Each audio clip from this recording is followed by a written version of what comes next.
If you are experiencing foundation issues, get a free estimate from Ox Foundations. Coach Jeff Bell Show brought to you by Collier Motors here in Sylacauga. And Jeff, good morning to you, sir. And getting set to head to St. Paul's after a convincing doubleheader sweep of Ramsey after a postponement on Friday. Yeah, we had kind of monitored the forecast earlier in the week, and actually we ended up getting a lot more rain than we thought we were going to get. It lasted a little longer into Friday than we thought it would. So we sort of scrambled around and worked all day Saturday. Hard to get the field ready with that kind of rain. It took a ton of work. I tell you what, Barry and Steven Strickland were there all day on Saturday. Just getting it, and it wasn't, by the time we played Saturday, it still wasn't exactly in pristine condition. Well, Sylacauga played Ramsey in the first round of the 5A playoffs, and kind of like most people anticipated, Sylacauga pretty convincing in both games. 5-0 in the first game, a little bit closer than the nightcap. The scouting reports that we had, those two games played out pretty much like we thought it would. We knew they had one pretty good pitcher that was going to keep them in the game. And then once we sort of broke the ice, the hitting kind of became contagious, and one led to another, and we just kind of, we just sort of piled on a few runs there in the second game, and they weren't a bad team. We just we just happened to play pretty well. Yeah. 2 shutouts by your pitching staff. Our pitching staff has been really good. I was going to say over the last couple of weeks, but they've been pretty good all year. The numbers are good, and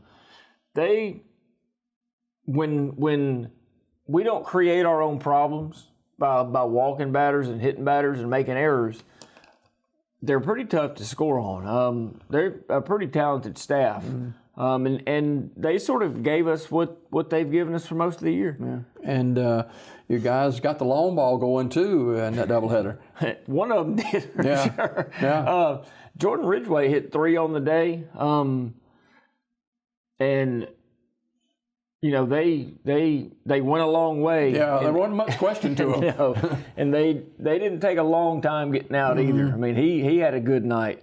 Brady Davis hit 1. So we're doing a lot of things pretty well right now, and that's one of the things that we're capable of doing is hitting with a little bit of power. So on those good nights when we have a dead wind or the wind's blowing out, we have a chance to hit balls out. And it was it was difficult playing conditions even on Saturday. It was rough. Our infield dirt was, for all the work that we did on, we like I said, we worked on it all day, and had it not been a playoff game on a Saturday, I wouldn't have played it.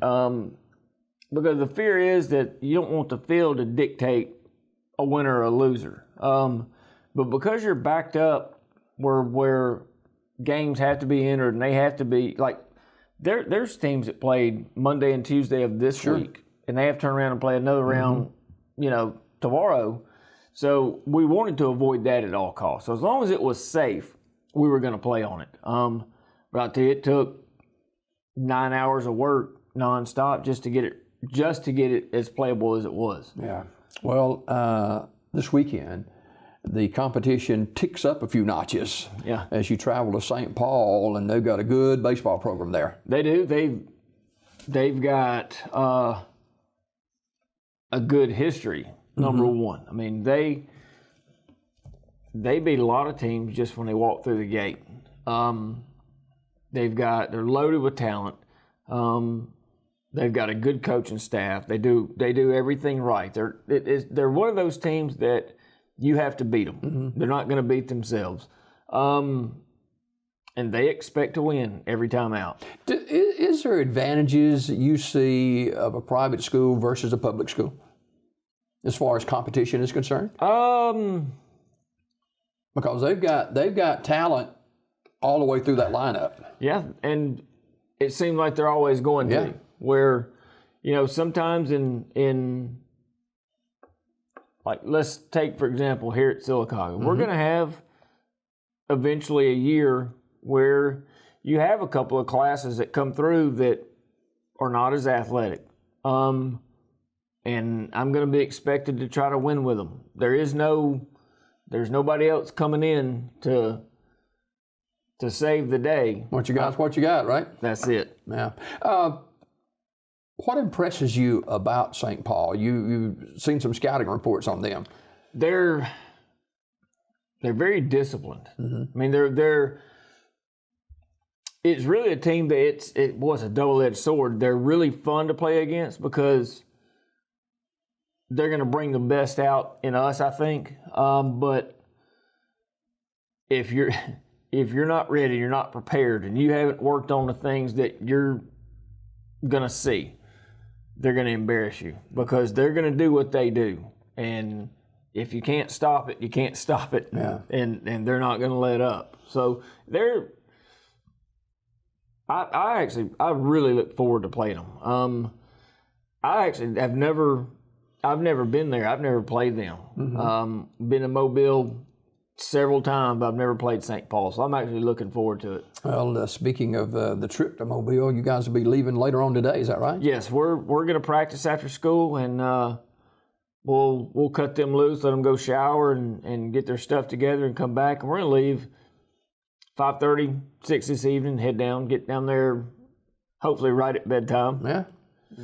And big matchup, best 2 out of 3. Sylacauga and St. Paul's out of Mobile beginning tomorrow night. And weather looks pretty good. Should be warmer there than, of course, it's warm here now. But in getting ready for St. Paul's, what have you seen from your team in practice this week that excites you about the next round?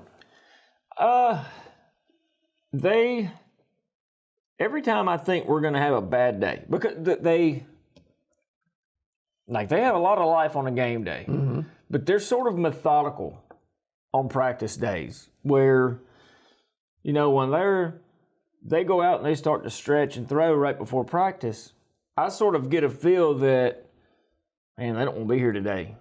But they're actually just going through the things that they have to do to be ready. A lot of times, like, I've had teams before that are, you're in the second round and it's a lot of life, a lot of bounce around, a lot of almost kind of taking you out of what you're supposed to be doing. Yeah. And they show up and they just, here's what we're supposed to do. Let's go do it. Let's go home. And it's taken me a little while to get used to that.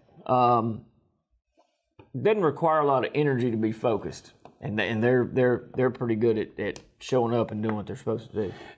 Your bell cow pitcher, Clay Thompson, I know he just signed a scholarship yesterday or day before yesterday, and he's a guy that has been clutch for you all year. He has. Well, I tell you what, every time we hand Tyler the ball, I don't get it back.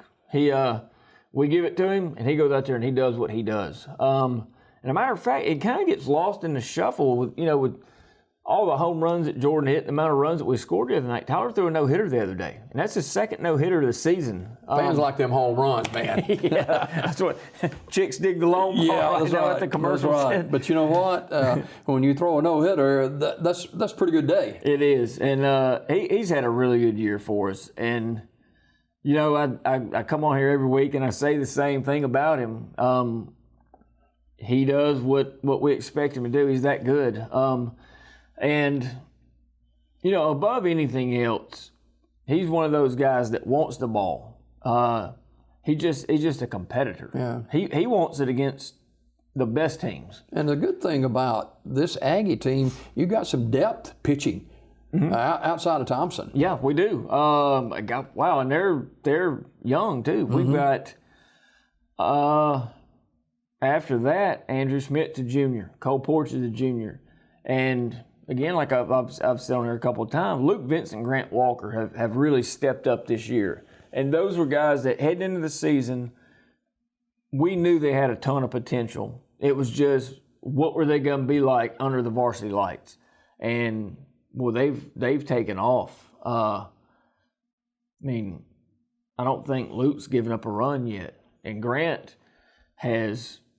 I mean, to throw him out there in game one of a playoff series and go out and do what he did, that says a lot about him. He's another one of those kids that he's going to be a lot like Tyler in a couple of years, where he's just going to say, "Give me the ball and get out of the way."